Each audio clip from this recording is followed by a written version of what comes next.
તમારી માં મોટી મારા કરતા. હું એટલે તમારી માતાઓનું મહત્વ વધારે આલું છું કે દીકરાઓ મારા કરતા વધારે તમારો કુળનો દીવો રાખજો. એને 100 વખત યાદ કરો તો મને 1 વખત યાદ કરશો ચાલશે. એના 1000 વખત યાદ કરશો અને મને 10 વખત મને મેલડીને યાદ કરશો ને તો હું રાજી રહીશ. પણ 1000 વખત તમારી માનું નામ લેજો અને 10 વખત મારું લેજો તોય ચાલશે. પણ કદાચ જેને જેને કદાચ મારી વાતોથી મારા ધામમાં આવીને મારા પ્રત્યે વિશ્વાસ આવ્યો હોય ને એના માટે આ બધા મારા શબ્દો ચમત્કાર રૂપી સાબિત ના થાય મને મેલડીને કહેજો. દુઃખ દીકરાઓ એમને એમ નહીં મટે. જે વિચારો છો ને જાદુ મંતર જંતર મંતર કઈક લાવો જાદુ કરી આલો કાલે જ સુખી થઈ જાય, નહીં થાય. પૈસાનું પોણી થશે, સમયનું પોણી થશે, ટોગા ગહાઈ જશે, ટાયરો ગહાઈ જશે, પણ મેર પડશે ઉપરથી છે ને દુઃખ ઓછું કરવામાં છે ને વધશે. આવો અનુભવ થયો કે નહીં? મારી તો પહેલા તો દુઃખ હતું પણ ભૂવા કરે તારનું સારું વધી જ ગયું કે તો દુઃખ છે ને આવે ને તો તમે એને રોકવા જાઓ તો રોકાય. કેમ ના રોકાય? સુખ દુઃખ તમારા જીવનમાં જે તે કરેલા કર્મોનું ફળ હોય, એ પ્રારબ્ધ રૂપે આવ્યું હોય તમને નડતર થવા. પછી ભલે કોઈ દેવનું નામ લે, કોઈ વ્યક્તિનું નામ લે, કોઈ ગ્રહોનું નામ લે, પણ મૂળ મુખ્ય નડતર હોય તો તમારા જ કર્મોનું. બીજું કોઈ નડતર હોતું નથી.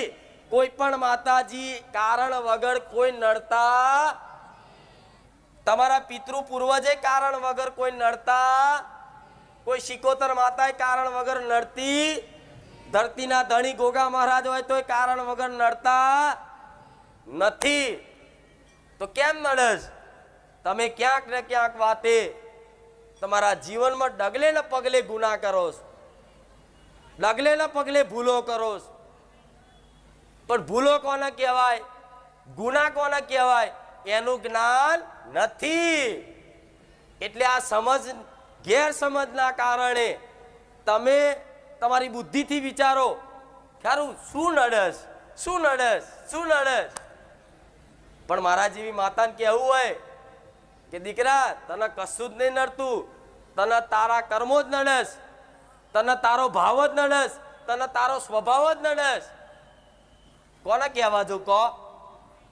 તમારો સ્વભાવ ચીડ્યો હોય તો દુઃખી થવાનું કારણ કહો? તમે વ્યક્તિ જાતે જ બનો છો ને કે કોઈ બીજું બનસ? તો તમે કદાચ આવો જે ડગલે ને પગલે ભૂલો થતી હોય તમને અંદર પોતાના અંદર જોખો કે મારા શું શું ખામીઓ છે, હું જેટલો અભિમાની છું, હું જેટલો સ્વાર્થી છું, હું કેટલો લાલચી છું, જેટલો લોભી છું. આ અંદર જોખો જેટલો અહંકારી છું.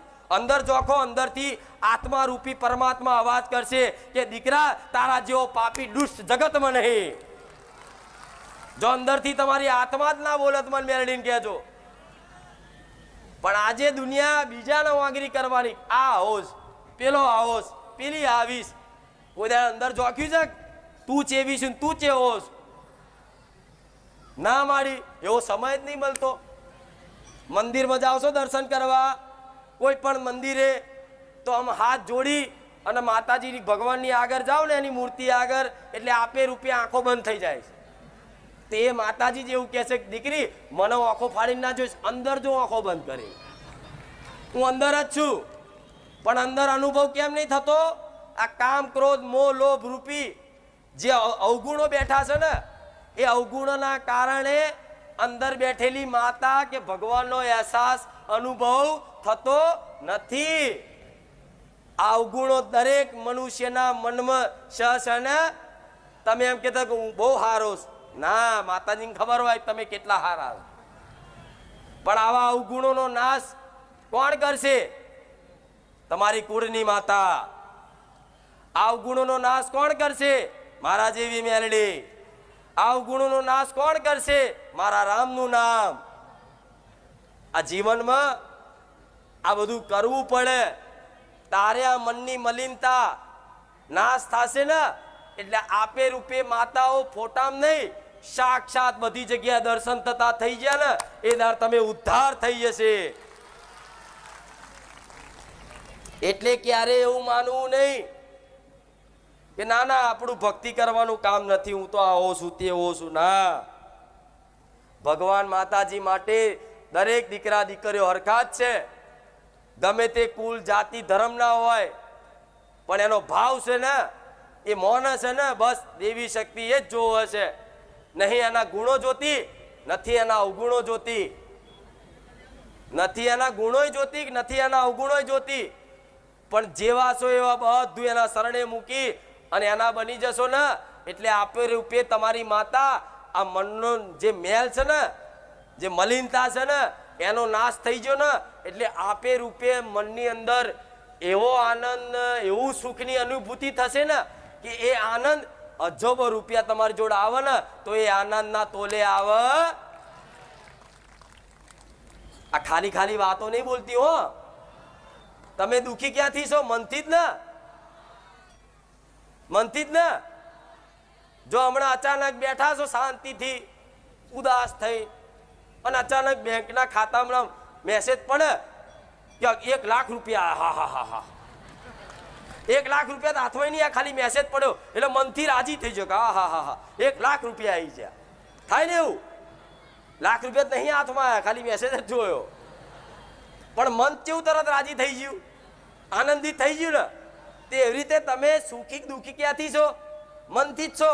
જો મન તમારી માતાના પર હોઈ ગયું ને, 24 કલાક મનમાં તમારી માતા દેખાય, ભગવાન જ દેખાય, ભગવાનનું નામ જ મુખે આવી ગયું ને, તો માતા એવું કહીશ કે દુઃખ છે ને આવતા જતા રહેશે ને તમને અહેસાસ નહીં થાય. દુનિયા વિચારશે ખરું આ ચમનો જીવ છે, ખબર નહીં પડતી. Here's a look at my week on Facebook gaming. Monday morning, I play puzzle games. On Tuesday, દુનિયા વિચારશે ખરું આ ચમનો જીવ છે, ખબર નહીં પડતી. આવો અહેસાસ દરેકના જીવનમાં થશે ને, આવો વિશ્વાસ રાખજો. આ માર્ગ આમ કઠિન છે, બહુ કઠિન છે, પણ વિશ્વાસ આવી જાય કે માતાજી ભગવાન છે તો અમારા છે, અમારા ઘેરય છે અને અમે જેવા છે એવા અમારી માતાના છે. આ વિશ્વાસ આવી ગયો ને એટલે બધું તમારો બેડો ઉદ્ધાર, બધું પાર ના થઈ જાય. મને કહેજો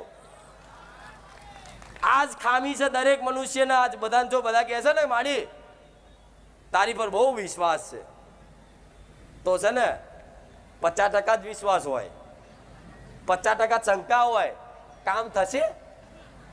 તમારું કેટલા દાડામાં થયું? મારું તો 15 દાડામાં થઈ ગયું. જવા હું તો 3 મહિના આવ્યો તો મારું નહીં થયું. તો આ વિશ્વાસ ના કહેવાય. હમણાં વિશ્વાસની વાત કરી ને કે કામ ના થાય પણ તમને વિશ્વાસ આવી જાય કે માતા છે એટલે વાત પૂરી થઈ જાય. પછી બધું ઓટોમેટિક આવશે. જોઈએ છે ને એવો ચમત્કાર જીવનમાં, અનુભવ કરવો છે ને, જે વિચાર્યું છે બધું લાવવું છે ને. પણ સારી વસ્તુ વિચારજો, સારી વસ્તુ લાવવાની ઈચ્છા કરજો. પછી કોકને જલાન કરવા, બતાવવા માટે, કોકને મારવા માટે મારો પ્રયોગ કરતા. મેં કદાચ તમને શક્તિ આલી હોય કે તમે જે માગો એ મળી જશે, તો મારે તમારી અંદર ભાવ જોવો પડશે ને કે તમારી અંદર શું માંગણી છે. મારે એમને એમ તથાસ્તુ કહી દેવાય? હું એવું કહી દઉં કે જા દીકરા તું જે બોલી છે બધું થઈ જશે, એવું તથાસ્તુ કરીને આશીર્વાદ આપી દે કોઈ પણ દેવી શક્તિ, તો આરો બધાને મારી જ નાખે. થાય કે નહીં એવું? એટલે પહેલા તમને આ શક્તિ જે દેવી શક્તિ છે એની કૃપા મેળવવા માટેના લાયક બનવું પડે, એના પાત્ર બનવું પડે. એના પાત્ર બનવું પડે ને. હા, તો એના પાત્ર બનવા માટે જો એક પાત્ર હોય, વસ્તુ ધારો કે કોઈ ઘડો છે, હવે ઘડો હોય એમાં પાણી રેડો તો ઘડો એકદમ કમ્પ્લીટ હોય, બરોબર, અંદર કોઈ છિદ્રો હોય નહીં, કોઈ કાણું ના પડેલું હોય, તે ઘડામાં પાણી આવી રહે. પણ તમારો તો ઘડો એવો છે ને કે આખો બધા છિદ્રો વાળો જ છે. ઓમ કરીને કૃપા આલું તો અહીંથી બહાર જતા જ બધી ખાલી થઈ જાય. પણ એના માટે પાત્ર બનવું, એના યોગ્ય બનવું, એની લાયકાત ધરાવી. તો લાયકાત ધરાવવા માટે મારા જેવી માતાના મુખેથી આ શબ્દોનું જીવનમાં પાલન કરવું પડે. અને પછી થોડી ઘણી દેવી શક્તિ પરીક્ષા કરે કે લાય દીકરો કેટલો કમ્પ્લીટ થયો, લાય મેં ઈમાનદારી રાખવાનું કીધું તું તો કેટલી ઈમાનદારી રાખસ, લાય હેડે હું જોઈ લઉં. એટલે હું માતા જ હાથે કરીને શું કરું, કોઈક માણસ જતો હોય અને એના ખીચામાંથી હાથે કરીને પાકીટ પાડી દઉં, અને મારો દીકરો ભક્ત હોય ને જોવો હા પાકીટ પડી ગયું પેલા ભાઈનું,